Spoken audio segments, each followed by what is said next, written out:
The polls get worse for President Trump every day. He has the most consistently strong disapproval rating in the history of presidential polling. And a new poll today shows most of the top-tier Democratic candidates with significant leads over Donald Trump in one-on-one polls against him.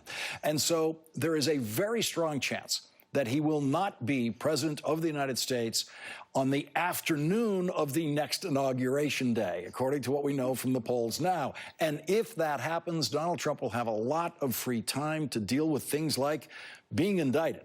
3 weeks ago, at this hour, I reminded you that Donald Trump is an unindicted co-conspirator in the Southern District of New York with Michael Cohen, who pleaded guilty to federal election crimes that he said he committed with Donald Trump and at Donald Trump's direction, and that they committed those crimes together to win the presidential campaign in what the prosecutors called a conspiracy against the United States of America, and that all of that is still sitting in the Southern District of New York waiting for Donald Trump after the next inauguration day. That's the point I made then. And now the former U.S. attorney for the Southern District of New York is saying the same thing in a smarter way. In an interview with the Daily Beast, Preet Bharara said, "My former office clearly endorses and believes the fact, as Michael Cohen admitted in open court, that he engaged in the conduct he pleaded guilty to at the direction of Individual One. Individual One is the president. Depending on what the other circumstances are, I believe there's a reasonable likelihood that they would follow through on that."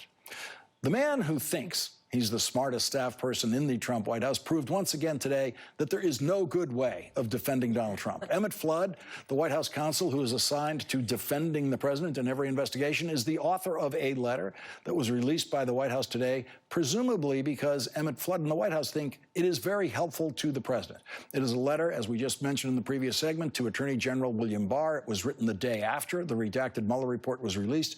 It is a letter of complaint about Robert Mueller and the Mueller report.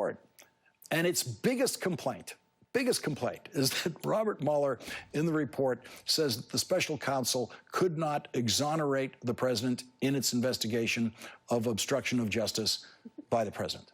And the president's lawyer does not insist that the special counsel could exonerate the president. You'd think that's what his complaint is. Why didn't he exonerate the president? The president's lawyer actually says that it is impossible to exonerate the president. Emmett Flood's letter says the special counsel's office concluded that the evidence prevented it from conclusively determining that no criminal conduct occurred, but conclusively determining that no criminal conduct occurred was not the special counsel's office assigned task, because making conclusive determinations of innocence is never the task of the federal prosecutor. Prosecutors simply are not in the business of establishing innocence. And so the president's own lawyer took the position in that letter that the Mueller report did not establish the president's innocence on anything. So when Donald Trump stands up in the presidential campaign and says he was exonerated, the Democrats can wave the president's lawyer's letter saying that he wasn't. Joining our discussion now, Neera Tanden, president of the Center for American Progress, and Jason Johnson, politics editor at TheRoot.com and a professor of politics at media at Morgan State University. And Neera, begin where you want to, because there's so much going on here. I mean, my take on the letter is that Emmett Flood probably presumed that because there's so many big words in the letter, Donald Trump was never going to read it. Oh, of course he hasn't. Right. Yeah, he doesn't know that. So he thought maybe he'd just get by on that. But I think you've seen, this is the latest example of the ways in which the administration has essentially argued themselves into a bag. You saw all throughout the Attorney General's testimony yesterday how he couldn't even articulate clearly without some prompting that if the Russians come or another country comes and tries to sway the election, actually as a candidate, you might want to let the FBI know. I mean, the Attorney General of the United States has to go through mental gymnastics on an issue like that, which just tells you how, Kafkaesque this whole debate is. And what we should really recognize is that we have a president who is continually working to obstruct any investigation. And generally speaking, when you're trying to obstruct investigations, it shows that you're guilty, not that you're innocent. That's the bottom line, I think, for most Americans. So, Jason, what I was struck by is it's a legal letter, and the legal point it wants to make is we are not extending the waiver of executive privilege beyond the Mueller investigation. Okay, that's the legal point. But it's a political letter. This was written to help the president politically, help the president's reelection campaign. And in the part where he's trying to help the most by attacking the Mueller report, he is actually saying you could never prove Donald Trump innocent of anything. Yeah, it's funny. It's like, you accuse him of being a liar, a thief, and a murderer. He is not a liar, right? That's essentially what they're saying here. And the problem is, it's hard to keep track of all these lies. Like these are individuals who have worked in D.C., they've worked in Congress, they've worked as lobbyists for years, and they may be used to sort of fudging the truth, but the level of mendacity that you have to engage in to work for this guy is actually beyond them. I am impressed that they're still incapable of lying the way that they want to lie. They'll get better at it, but this letter is an example of how even someone using the spiciest of word salads can't find a way to justify their boss keeping his job.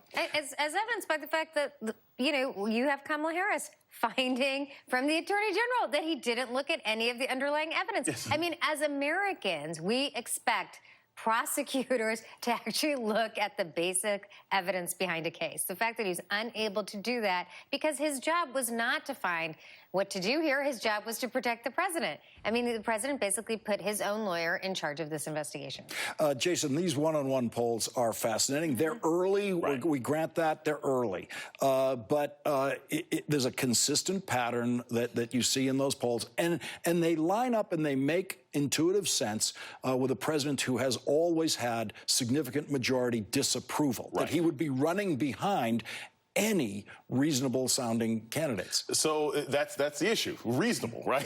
they all sound reasonable now. Will they sound reasonable at this point next year? I was looking at some polls around May of 2011, right before Obama was up for re-election. Trump was actually ahead, even though he hadn't announced in some polls at that particular point. So we can't always trust what these polls are saying now. But what this speaks to, and I've said this before, Lawrence, Trump has the weakest fundamentals of any president in history for re-election. You lost the popular vote by 3 million. Your approval has always been below 50%, and every swing state that you won swung back blue hard during your first midterm. He is starting from a deficit. He doesn't just have a headwind. I mean, this guy is climbing over rocks and mountains to get there.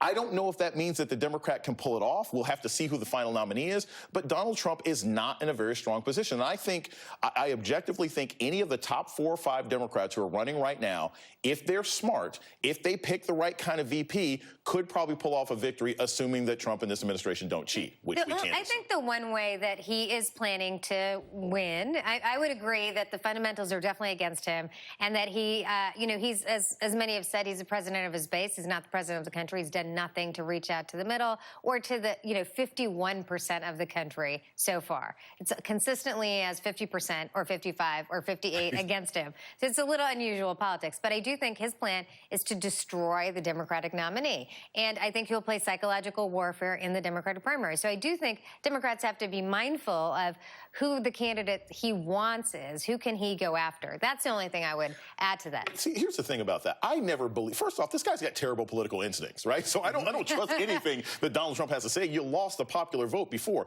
But I think this idea that we have to be careful about how he destroys people. Donald Trump's, this sort of high school game that he plays of coming up with nicknames, it only works for his base. I mean, I don't think it necessarily has much of a pervasive impact. And I wouldn't trust, it's like if ask an athlete, which team do you want to face? They're never going to tell you the truth. Who Donald Trump is, it's like, do you really want to face the Lakers? Do you want to face Golden State? I don't think Trump really knows. He just knows who he's paying attention to right now. The people that he dismisses, like Beto O'Rourke. Beto O'Rourke could actually be really dangerous. Even his own advisors don't know who's the most dangerous. He does very well in this poll. Yeah.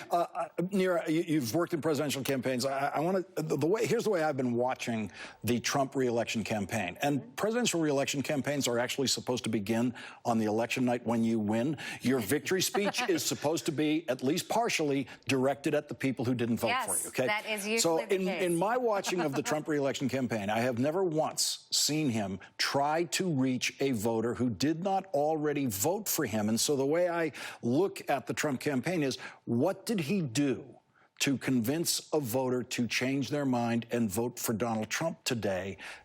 And I've never seen that day happen. Yeah, that day has never happened. I do think he tries to use fear to scare people. I think the caravan was about trying to scare people, maybe women in the suburbs, who knows. But here's the thing, it didn't work.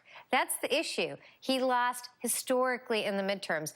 9 million more people voted for Democrats than for him. So what is he doing day to day to actually get some of those people back?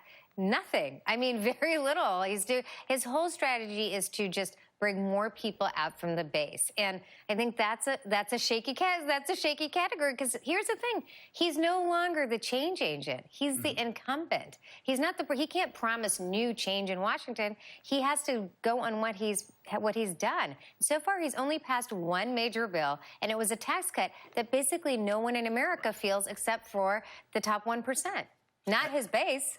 And now he's fighting in court to take health care away from 21 million people. Right, which is not going to be popular. I don't see that helping the campaign. No. And here's the particularly scary part. All of this bad news, all of these bad poll numbers, losing in the midterms, everything else like that, that's with a good economy. Yeah. Yes, What happens if this slows amazing. down? There's just a snowball's chance in Jamaica that he's going to be able to pull this off if this economy ends up slowing down. And one other thing I'll say, we've sort of talked about this before. Who would be the most effective at beating him? The most effective person for the Democrats to beat Donald Trump is the person who gets the most people enthusiastic. You can't line this up one-on-one, right? There's no statistical measure. It's got to be the candidate that gets the most people enthusiastic, because the greatest danger in Trump getting reelected is not because people fail to turn out to vote. It's because they fail to believe that the challenger is going to actually change and undo the things that he's done. All right, we've got to squeeze in a break here. Neera Tanden and Jason Johnson, thank you both very much for joining us here tonight. Really appreciate it.